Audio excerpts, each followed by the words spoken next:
Junagadh DDO કચેરીમાં અરજદારે પરિવારે પ્રવાહી પીણું પીતા હોસ્પિટલમાં ખસેડવામાં આવ્યા હતા। જૂનાગઢના ડીડીઓ કચેરીમાં પરિવાર રજૂઆત કરવા જતા પ્રવાહી પીણું પી લેતા તબિયત લથડી પડતા સિવિલ હોસ્પિટલમાં ખસેડવામાં આવ્યા હતા। જાણવા મળતી માહિતી મુજબ તારીખ 22/1/2025ના સમયે સવારે 11:30 કલાકે અરજદારે જીગ્ને સભાઈ પરસોત્તમભાઈ હિરપરા સરપંચ ગામ રૂપાવટી તાલુકો જૂનાગઢ જિલ્લો એ જૂનાગઢ દ્વારા માનનીય જિલ્લા વિકાસ અધિકારી સાહેબને વિવિધ રજૂઆતો અંગે રૂબરૂ મુલાકાત માટે આવેલા અને તેમની સાથે બે બહેનો પણ આવ્યા હતા। તે પૈકી પ્રભાબેન પરસોત્તમભાઈ હિરપરા ઉંમર વર્ષ 62 તથા સરોજબેન જિગ્નેશભાઈ હિરપરા ઉંમર વર્ષ 35 દ્વારા જિલ્લા વિકાસ અધિકારીના ચેમ્બરમાં જ રજૂઆત કરતાની સાથે તેમની સાથે રાખેલ બોટલમાંથી પ્રવાહી પીણું પી લેતા ઉલટી ઉપકા કરવા લાગતા જ જિલ્લાના વિકાસ અધિકારી સાહેબ દ્વારા આરોગ્ય અધિકારીને બોલાવી તાત્કાલિક 108 તથા પોલીસ સ્ટાફ બોલાવી તાત્કાલિક સારવાર માટે સિવિલ હોસ્પિટલ ખાતે મોકલવામાં આવ્યા હતા, જ્યાં તેમને રૂમ નંબર 301માં આઈસીયુ વોર્ડમાં સારવાર માટે દાખલ કરવામાં આવ્યા હતા। હાલમાં તેઓની તબિયત સારી છે।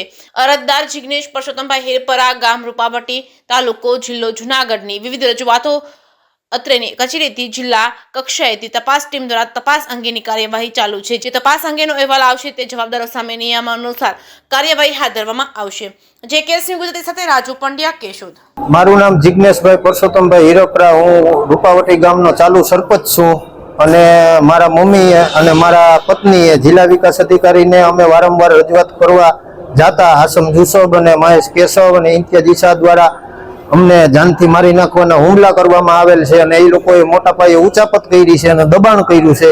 એની અમે કાર્યવાહી કરીએ એટલે અમને હિખે જીવવા નથી દેતા અને અમારી માથે હુમલા કરે છે અને ખોટા કેસ કરી અને અમને ફસાવે છે। પોલીસ વિભાગ અમારી એક પણ અરજી લેતા નથી એટલે અમે જિલ્લા વિકાસ અધિકારીને કાલે સાંજે રજૂઆત કરવા ગયા હતા, પણ કલેક્ટરમાં મિટિંગ હતી તો વયા ગયા, ન મળ્યા એટલે અમે સવારમાં આવ્યા અને અમે સાહેબને કીધું હતું કે સાહેબ અમને ન્યાય આપો, નકર અમે આત્મવિલોપન કરી જાવ।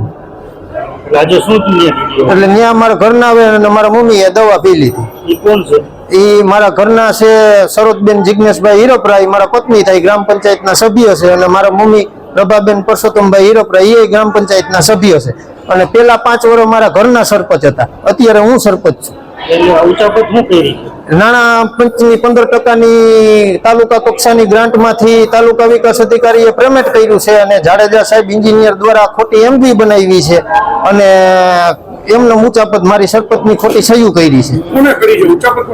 એ હાસમ જુસબ અને તલાટી મંત્રી અને આ લોકોએ બિલ બનાવી દીધા ખોટા।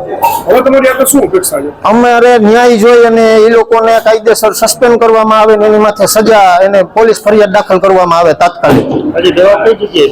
જિલ્લા પંચાયત જિલ્લા વિકાસ અધિકારીની ચેમ્બરમાં।